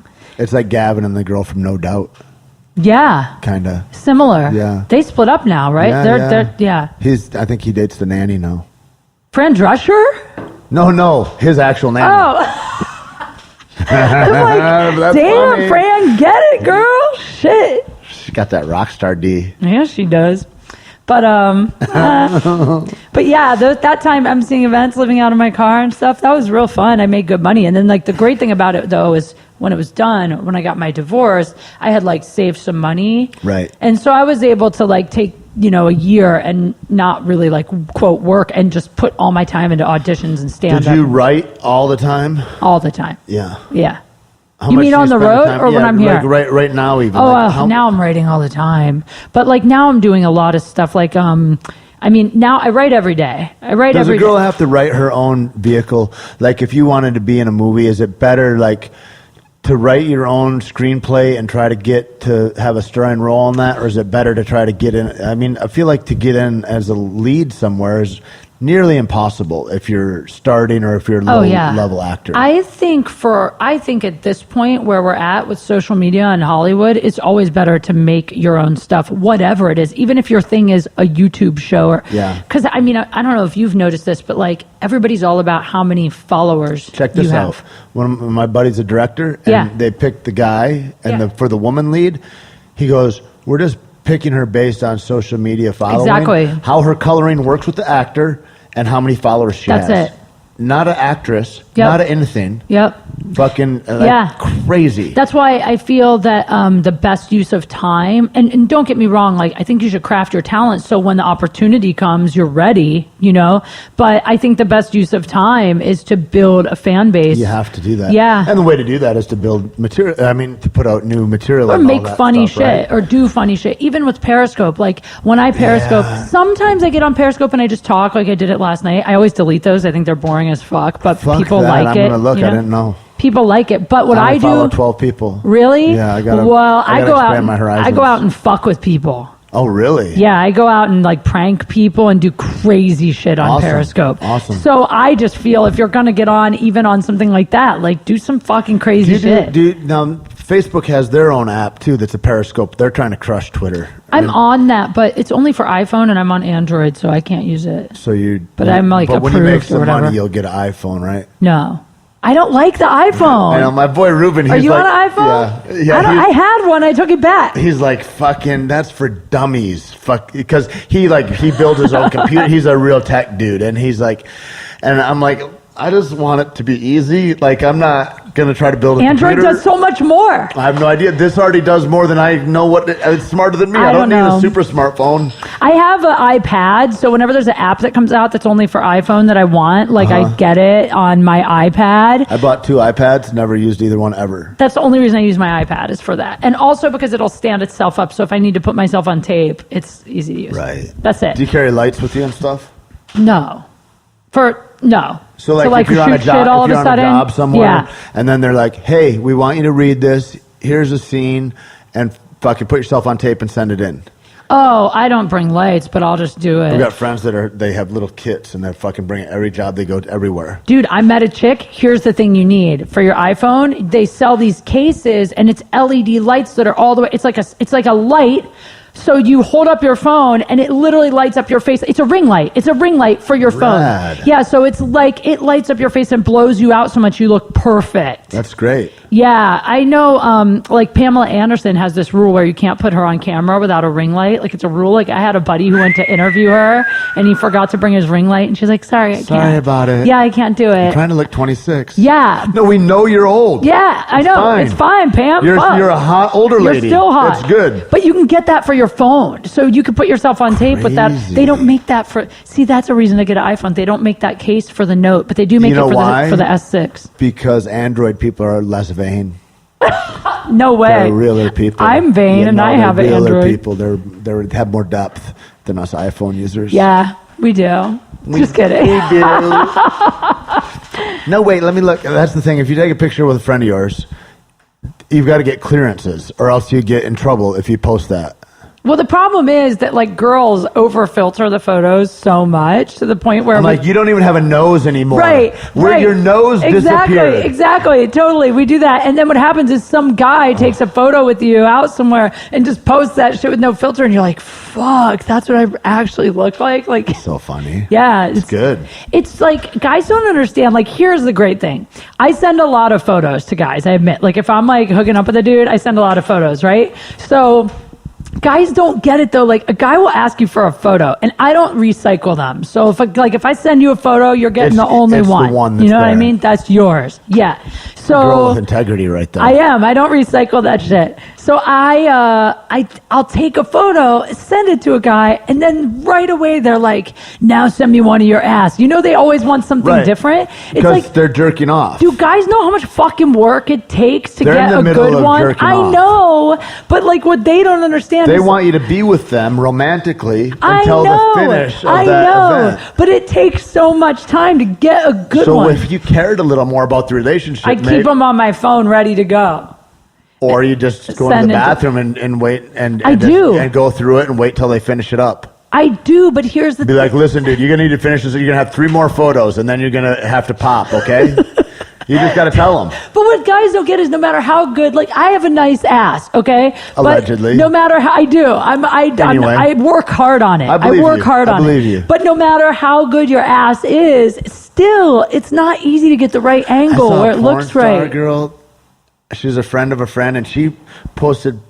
It must have been a series, like an 8-shot series. An about, ass series? About how to do it right. Like girls, you want to be there. Yeah. You want this leg a little bent. Yeah. This one straight, so that this curve happens, and then at this lower angle, that like all of it. That would It be a was really funny awesome. YouTube And tutorial I'm like, how to she's take out. 100% right because her ass looks awesome. Right. She's an expert. Dude, when I shot this poster when I was like 24 or 25 for Miller, and they made us go to a posing workshop. Right. Not for the poster shoot, Right. so that when fans would come and ask for a photo with you, you'd know how to 'Cause those are stand to viral. look the best. Yeah.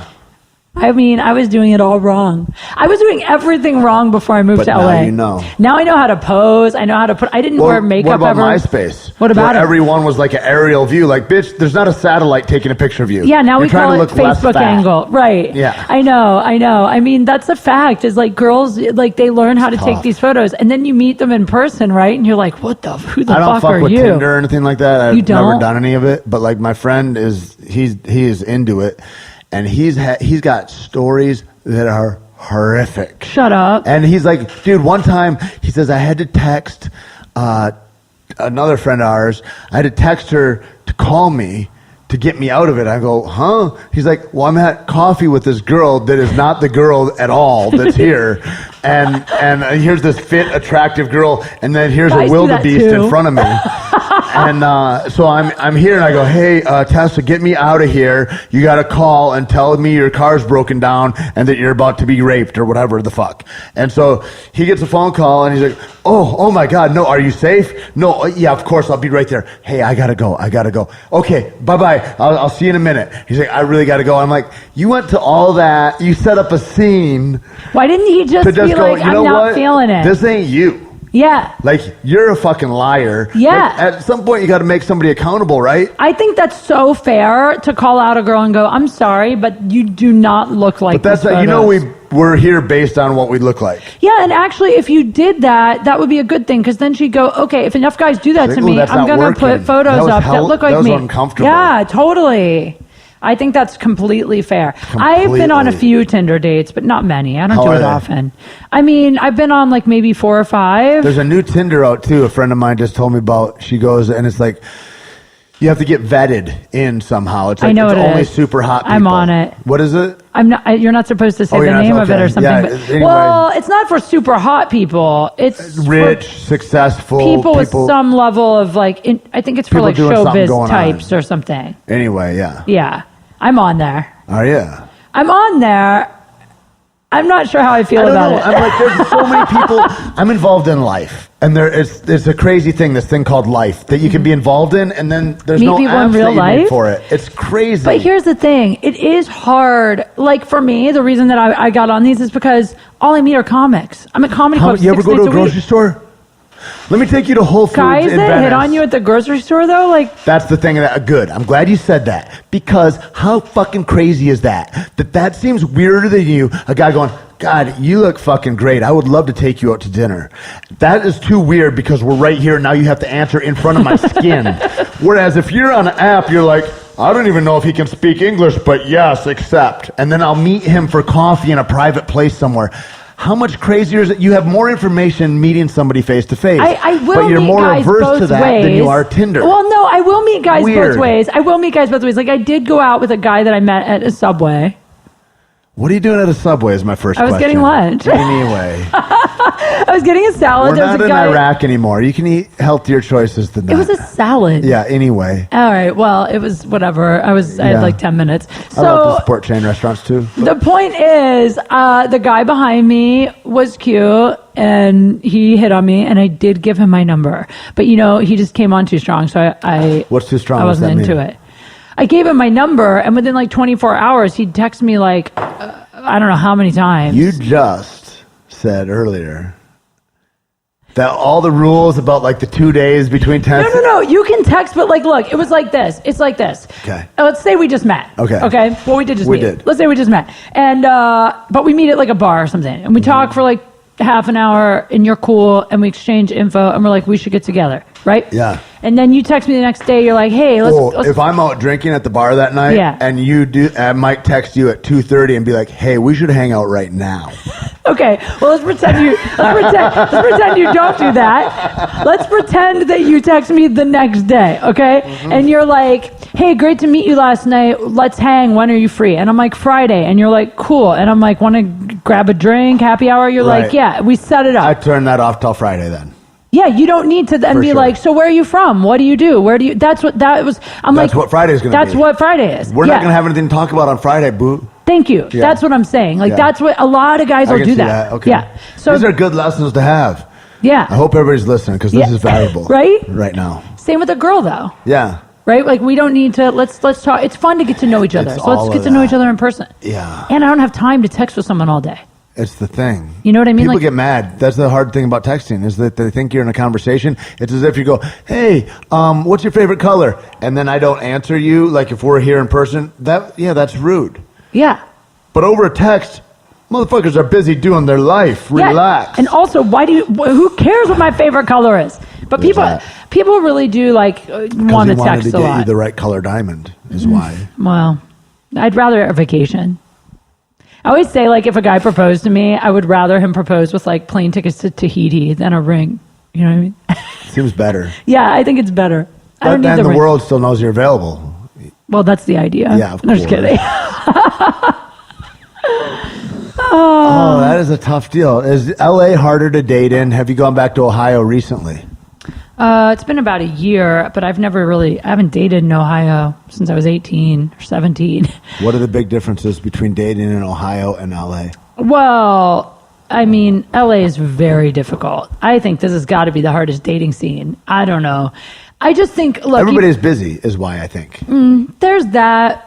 People who move here are here for one purpose, and that is like because they want to be something. They want to be something true. big. They want a true. big career. Yep. Nobody moves to LA to play just small. chill out and date and work at Starbucks. Not unless you're super rich. Right. If you're super rich, there's a lot, and there's Yeah, a ton of super yeah. rich. If I was a hot girl, I'd move here for sure and find one of those guys. Because Really? there's a bunch of those guys. I get really uncomfortable dating rich guys. I never But there's date those rich girls guys. that's their whole thing. I'm a professional Yeah. hot chick. I have Yeah. no other attributes in the world. I'm going right. to do this. Yeah, totally. Which is what I always was pissed off, like that I had to look like this instead of being a super hot girl.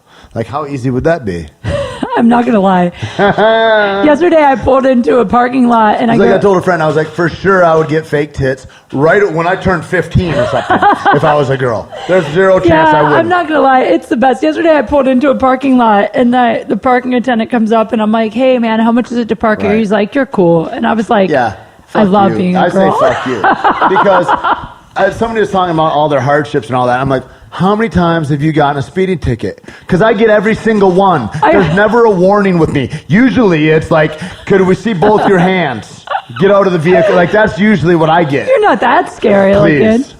I guess it's that sleeve of tattoos you It's got the on whole that thing. window Last time I side. got pulled over in San Francisco, I'm in a rental car, and they go, are you on parole right now? That was the first question the guy asked me. See, yeah, no, listen, I will never be a girl that's Horrible. like, girls have it harder. No, bullshit. We don't. We get our periods once. That's not that big a Yeah, deal. horrible. I love that That girls part- are like, there's we a lot have of- we have to bleed for a week a month. Who fucking cares? That's the worst thing that we have to deal with. There's a lot of easy stuff that happens for you. You know, I get so much weird. I try to smile at everybody I see because I look like this for one, and it's just I don't like whatever. But like the other thing is like it's weird not to. It's weird to walk by somebody and pretend you don't see them or something. Like everybody's invisible. So I'm like, I want to be a part of a community or whatever. And I go, hey, how you doing, man? And go on or whatever. Dudes are so fucking weird and broken that they'll there's a guy, he was walking with his girlfriend. Me and my friend are walking. We're at the mall at 3rd Street Promenade the other day. And he's like looking at both of us. And I'm like, and he's like a little 170-pound dude. I'm like, you are so ballsy to be mad dogging both of us as if he's Jason Statham in a movie and he's taking care of his transporter person and he's going to do some karate on us both or something. I'm like, how about, hey, what's up, dude? Just smile and say hello. It's super easy. It's the most disarming thing you can do. You don't need to go through life with your fists up. Do you think that guys are more, because people say that guys are like more sensitive and insecure than women, but they just hide it better. Do you think that's true? I think it comes with it's an insecurity with an uglier face, for sure. What? Absolutely. Huh. I would say absolutely. I think it's the number one reason we have a lot of cop killings and shit like that. It's like those are all dudes. If they were women, they wouldn't be dumping dudes like the way they are. And a woman is less able to take care of herself physically than a man, ostensibly. Yeah, that's true. But you have more judicious temperament in a lot of ways. And a dude is so afraid. Like when you grew up as a little dude, you're a little dude out there. Fuck. By the time you're 12, you're supposed to know how to race a car, do karate, fucking dance, everything. You're supposed to, like, that's just a thing. Like, you're like, do karate, I should know how to do all this, right? I should know how to do everything. I should know how to tie a bow tie. I should know, like, whatever all the things are that you go through your fucking life, and you're thinking, well, I guess that's what a real dude does, and I don't know how to do any of that stuff. Is what you're left with. So you're left with two things. I can either start learning or I can pretend. Most dudes choose the latter. They just fucking pretend their whole lives. And so everybody has all this confidence, so-called confidence, that they don't merit. Now they know they don't merit it, but they don't want anybody to know that dirty little secret. So you get guys that are out there fucking shooting other guys. Because like if I'm a cop, like I used to carry a gun for a job that I had for a while, but I never pulled that motherfucker out. There's that too. But I was fully capable and confident with my hands and my physicality. Like I knew that was going to be a last ditch thing. I was just in situations where I was like, if I need it, I'm going to want to have it right here. Right. And so I made sure it was secure. It couldn't be jostled around in a fight. And that but that was a different thing. But I know that I'm going to be able to take care of whatever. Like I've taken guns out of guys' hand. Like I'm not like afraid of that. But there's no training for cops that are out there. And so then they get lethal force as an option. Well, now all the other options go away. They're like, I don't know if I'm going to get punked out or jumped by this guy, so I need to just put him down. Yeah. And that's crazy. Yeah, and totally. So we see all these, that's what all those killings are. It's just fear-based cops. That makes sense. You know what I mean? It's like it's a fear-based thing, and it's not, I mean, that's a hard job to do, and I feel for law enforcement in that way, but at the same time, I think it's abysmal state of affairs of the country that we hire guys that don't have proper training to really get like everybody should be like a blue belt or better in jiu-jitsu if you're going to be a cop or in any armed forces or something. You should know how to fight. You should know how to fucking wrestle and fight and control another body. You should know that. I wonder why they don't do that. You should know what that pressure feels like. You should know the pressure. You should know when my adrenaline's up, how am I going to react to this if a dude punches me in the face? You should know that. If you don't, all the dickheads that you meet in your life, all the real cocky fucking sons of bitches that are snarky fucks, those are guys that never got punched in the mouth. They don't think there's consequences in life. Yeah. And so you don't want people, that's an unhealthy ego. I should just start punching them. Oh, man. What if I did that? I was like, that could be like my role in society. Meet a douchebag, punch him in the mouth. But do it not with anger. Be like, whap, and be like, you're bro, welcome. I just helped you so much, man. You're going to thank me. And then just walk off smiling, waving your pretty ass all the way down the street. I should do that. And I could get like a hot superhero outfit. Periscope. Yeah.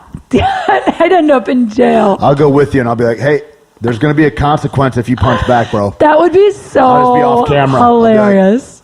And then I would just be sued by everyone. I'd be like, you can't sue me. I'm a superhero. I'm doing you a favor. I'm a superhero. I love that. Yeah. I'm not a ward of the state. I'm a superhero.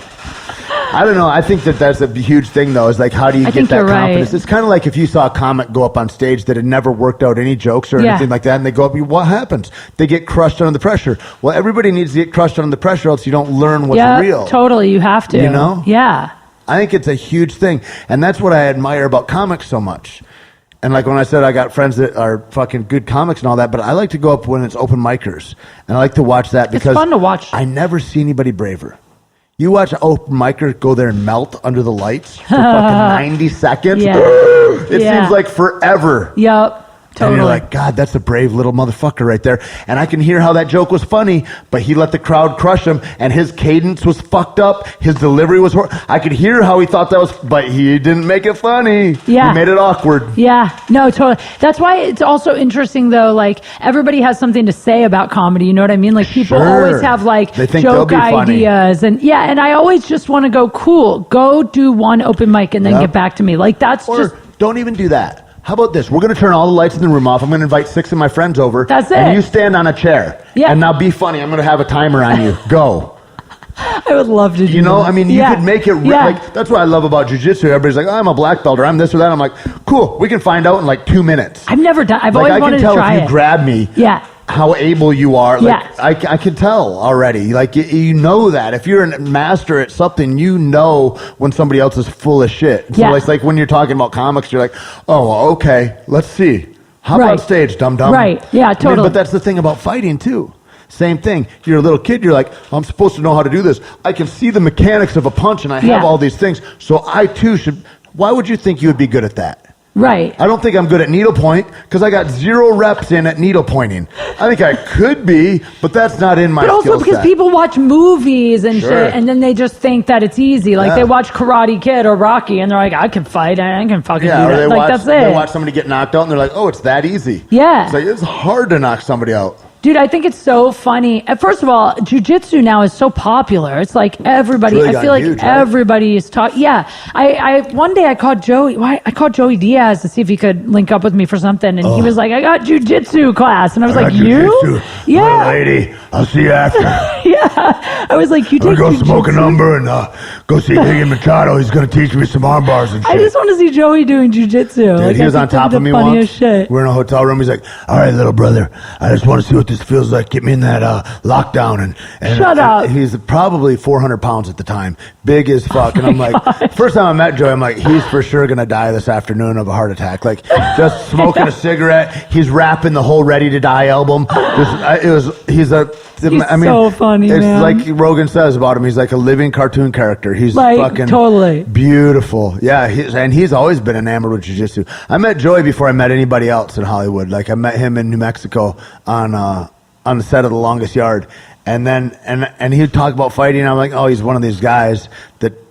And he's like, oh, I know so-and-so, and I know, and I'm like, okay, and like, here's this big old cute. I'm like, yeah. And then I'm training one day on Santa Monica, and fucking in walks Joey Diaz, and fucking Eddie's like, Joey, everybody. I was like, Everybody really does motherfucker. know I'm him. like, what You're up, like, dude? shit. He's like, oh, what up, little brother? How you doing? And he's just He is the the dopest. best. He's the dopest. You know, man. he called me on the phone. Like, it's so funny because we barely knew each other. I would see him out at the Comedy Store or whatever. You know, that's Fucking it in love passing. him. And he Yeah. called me on the phone. This was probably like about a year ago, maybe a little more. And he called me on the phone and he goes, Kate, I just want to tell you, I think you're a fucking badass. I never really had a conversation with him. Cool, he man. was like, those bikini photos you're doing are hilarious. Don't listen to anybody that talks shit. Just keep your head up. Keep doing what That's a you're doing. guy you can trust. Yeah. And I was like, and he's like, my wife and I sit around, we laugh, we roar about that Yeah. shit. Like, and I was just like, this guy is so fucking He's gone awesome. through it all. You know, he used to wear a 3-piece suit on stage. He used to be like that kind. You know what I mean? Yeah. It's like he's gone through it all. Like, oh, I'm going to try to please these people because I want this career and I'm funny so whatever it needs to dress up like. I think he did that for a minute, and then I think he just finally eased into himself. And he goes, fuck it. I'm going to be in a dirty T-shirt. I'm going to hang my balls out of my pants. I don't give a fuck. But that's when you start, that's when you find that's when he yourself. became a juggernaut. Yeah. Because, I mean, it's like, it's the same thing in LA. Like, I always tell this story of how when I came out here, I just wanted to work so bad. You know, like we all do. And, like, it's like we were talking about desperation earlier. Yeah, People if you can try too sense hard. it, right? And then I started doing stand-up. And it wasn't the beginning of stand-up. funny. It was later. It was after I left town and emceed those events for 3 years. I came back to LA, and it was like I'd gotten a clear vision. I was like, I just love being on stage. I love doing stand-up. I love talking. I love telling jokes. I don't really give a fuck about like acting. I really didn't. I was like, I don't really care. Right. I just Did you want have to a focus. SAG card at the time? Yeah. Were you prepared to go if you needed to? Yeah. Yeah. I was like, I just want to focus on stand-up. I'm not going to worry about that shit. And so that's all I cared about. It's still really all I care about. So I kept doing stand-up. And then And then I got like a pretty good agent, and then I started getting auditions, and I didn't give a fuck. I would show up at auditions like having not even read the signs, not bring a headshot and resume. I would bring a headshot. I'd write my phone Did none number. of the work. I'd write my phone number on the back You with a motherfucker. Sharpie. With a Sharpie. I'd walk in and go, sorry, my That's printer's somebody broken. that doesn't care at all. And I kept booking shit. Like I would get like, Crazy. yeah, and nothing huge, but like enough that I was like starting to like pay my bills, getting commercials and shit like You know that. what's funny about that? Huh? Is all the people that'll tell you how to do it never did it. And like they'd say, well, no, you'll never get booked that way. Not Right. You know what I mean? Right. Every motherfucker out there that never tried, they got an opinion about. You're like, no, but I'm doing it. So eat all the dicks. But also, like doing stand up helped me not Yeah. feel like, I you don't already need. had your plan. This is my primary plan. I'm doing this. This is extra. Like, if you want me, cool. Yeah, and audition wise, like now when I go in a room, like now I do read the sides, but I don't do what I used to do, which is like fucking like go over it and Are have you a plan. off book and this when you sucks. go in? I'm usually off book when I Yeah. go in, yeah, but I can memorize from writing jokes and stuff now. I can memorize real quick, and then I go in now though, and I just go with my first instinct as opposed to like, because I used to like I would have a first instinct and then have like 3 or 4 Right. options. I just go with my first instinct. Yeah. If they want something different, I do it. But like the other day, I booked a commercial that they were like, "Did you want to try it another way? Do you have another idea?" I go, "No, I think that was really funny," and that was it. Like because I really don't care. Yeah. So, and that sounds bad. It's not, but it's more than that. And what I was going to say is, it's like what I laughed about when he started talking. I'm like, it's so crazy. Like I always am talking like the microcosm of whatever it is, of that audition or of not caring. That idea is like the macrocosm. Is like that's everything. And because it's like that in dating too. Yeah, If you're the too less you desperate, care, the better. hey, you don't care so much. Totally. Like, hey, you want to get together sometime? Cool, man. Give me a call if you do or whatever. Way easier than like, hey, what are you doing Friday at 3? Do you want to? Whoa! All your red Yep. flags go up or whatever. Yep. And it's the same thing I was thinking like with fighting. It's like you train, you put in all the reps, you get good at something so that you can throw it all away. Yeah. And so that then you can come back and make it your own. And if you're thinking like, I need to jab and you're already too late. Your timing's already Right. fucked. You have to just be doing that and move. It's instinctive. Yeah. And but life it's is something that about way. finding who you, it's like in stand up they call it finding your voice, Right. but it's like just finding like, oh, this is who I am. And I think it's that moment where you go, like for me it was that moment where I went, fuck what everyone else is saying about what I'm doing. I just have to trust myself and be myself, and it'll go from there. Sure. And then you just start having fun. Having fun. And I think it's that thing about the guys with no confidence or that have all this false confidence that don't merit anything. And so what I think what defining the voice is that like I've done the work and I merit this. I know I'm good. Yeah. And then you're like, now I can throw it all away because I'm already good enough, you know? Yeah, and just have fun. The best sets I've ever had in my life are where I'm just like having fun. I go up and I'm just like, this is going to be fun. Fuck, this crowd is fun. I'm just going to have fun. And those are because when you have fun, They have fun. they're having fun. Everyone's happy. And it's the same with addictive. everything. It's the same with dating. Like, just go toward what makes you happy, and contagious. everyone's happy. Yep. Yeah. And the more you say, like people are like, well, I'll never find a person that has my same values, sexually, morally, ethically, family, whatever. And it's like, you never will if you don't say it. If Yeah. you say it and you act into that, there'll be a whole other group of people that come up for you. I mean, like, with the internet and everything that's going on right now, and like whatever kind of freak you're into, You can find your people. There's already a fucking ballroom full of those people Right? in Boise that are having a convention this weekend. Like there's a bunch of people into that shit already. You know, I have a show about that. What's that? On the Playboy channel. I host Really? a show. It's called Undercover, and it's all about people that are into really weird shit. So it's like there will be like a whole group of people that are into dressing up as ponies, like, and going out in the park and I've like seen the butt plugs with the pony. yeah, it's called with the tail. It's called pony play. But these people literally they dress completely head to toe as ponies in like unitards with manes and tails, and they go out in the park and they actually pull each other Now, around. is it all a sexualized thing or no? There's well, some titillation to it, but not sex necessarily. Right, exactly. Like Okay. they can get off on it, but some of them just do it because they just like they can get aroused by it, but also like mentally stimulated. Like they just feel like it's a fun form of It's expression like a for them. transgender person. They're like, really, I'm a pony inside. Yes, yeah, they feel like at one with it. It's so Wild. interesting. And so when I first started hosting the show, the reason they picked me is because I'm so naive and like vanilla to all this shit, and like I didn't know like anything about anything. They throw you in a squirrel costume and say, go to the furry convention. Exactly. And I go there and I have to be kind of up for anything and kind of like engage in it and see what it's like. But I'm always real uncomfortable, but by the end of the day, I'm always like, these people are fucking awesome because they're free. They're free. They're happy. They're They have free. no judgment. They're not hurting anyone. Yep. People are looking at them like they're freaks, and I'm looking at the people looking at them like you're just hating because you're not this open. You've like, tempered yourself and into the constraints of society in such a way that fucking whatever. Like, I'd rather be with the nerds that are fucking dressing up. Right. Yeah. Yeah, like I wouldn't dress up as a pony, but hey, these people are super happy, so whatever. Loving that they're doing it. Exactly. Yeah. Yeah. That's a huge thing. That's what I'm saying. Being free, like being able to be fully expressed. And so anyway, I think that's the big thing too about like who you surround yourself with. You know, I grew up with these ideas and people that are around me and this and that. And like, I think in the huge way though is like, who you pick to be around you lets that freedom express itself, and especially if you're in entertainment in any kind of way, you have to have that, or you're not going to be good. Yeah, you got to be around people. I like to be around people who make me laugh. Yeah. Period. People who make me laugh and make me happy. So like, I have a few friends that I know when we hang out. Every time we hang out, I leave with material, and not because we write. Because like that person, we just like, they're funny. They make me laugh. I make them laugh. And I always leave and I'm like, man, I got like 8 tweets and like 10 joke ideas, good. you know?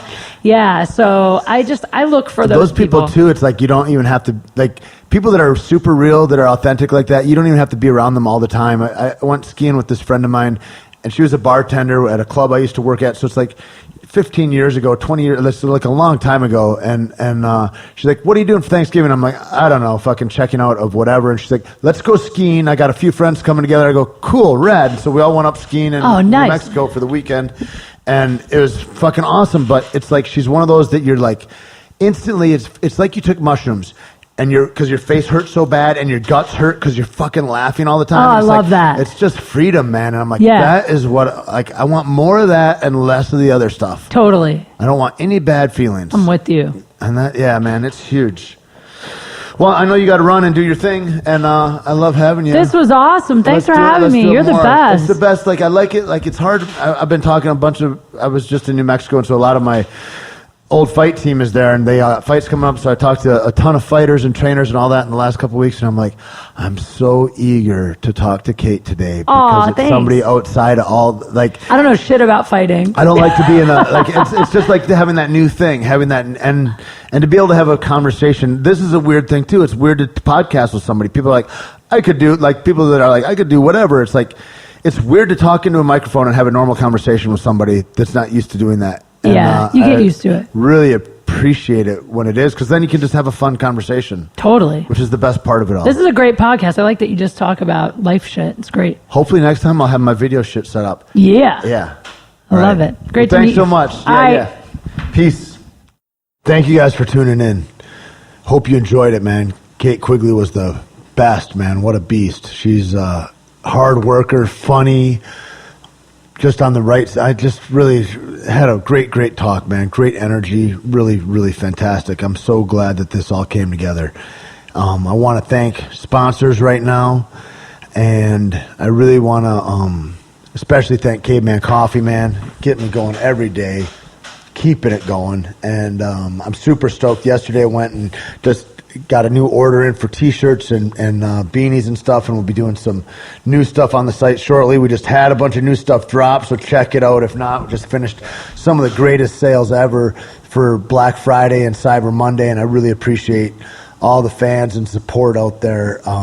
And I love that new Pirate Life hat showing up everywhere. It's awesome. And thank you guys for you. You guys make it happen. We just wanted to put a company out there that stood for something, and we wanted to have something good in the marketplace that was like that. And so we just decided to make our own stuff, and there we are. And so cavemancoffee.com. Check it out if you haven't. Also, check out undisputedfitness.com. Got a brand new site up there, and really great stuff, from talking about adaptive coaching for wheelchair or handicapped athletes to strongman training, CrossFit training, 10th Planet Jiu-Jitsu happens there, undisputedfitness.com. Peep that. And also, big thanks to Concrete Cowboy. Concrete Cowboy is located in Dallas, Austin, and Houston, and it is the finest example of nightlife you're ever going to find, with the coolest, chillest people ever. smashed every day, and just really great vibes, great folks, and hope you check them out. Also, Clutch, which is right across the street from Concrete Cowboy in Dallas, Cedar Springs Road. Go check that out. Lunch, dinner, all day long, games on all day. Really, really dope spot. And I'd also like to thank Deuce Gym, a gym that I love to work out at, and I'm going to go to shortly and lift some stones here, right on Lincoln Boulevard in Venice, California. And you can peep that at deucegym.com. Some great blogs up there right now. So check it out. And onnit.com. Please look into onnit.com for any of your supplement, vitamin, or body augmentation needs, whether it be kettlebells, mace clubs, you're looking to change your workout up, it's a great place to go and do that. So all those things, man, homegrown, lovely people running them, and that's the only kind of sponsorships we really mess with around here. I also want to give a little shout out to Clean Snatch Soap. You can check them out, hashtag Clean Snatch Soap, and really awesome products, all naturally made and developed. Everything that you know that exists in the world. There's no funny words that are some kind of scientific mumbo jumbo that you can't fucking pronounce. It's all just like baking soda, coconut oil, coconut powder. Like really, it's really awesome. I'm loving it. I just got a pack from them yesterday, and they hooked me up, and I really want to thank them. So check out Clean Snatch Soap. Get that snatch right. You don't want to go around life with a filthy, unfathomable snatch. Unfathomable? Anyway, you guys know what I mean. So, thank you. Stay carnivorous. Besos con quesos.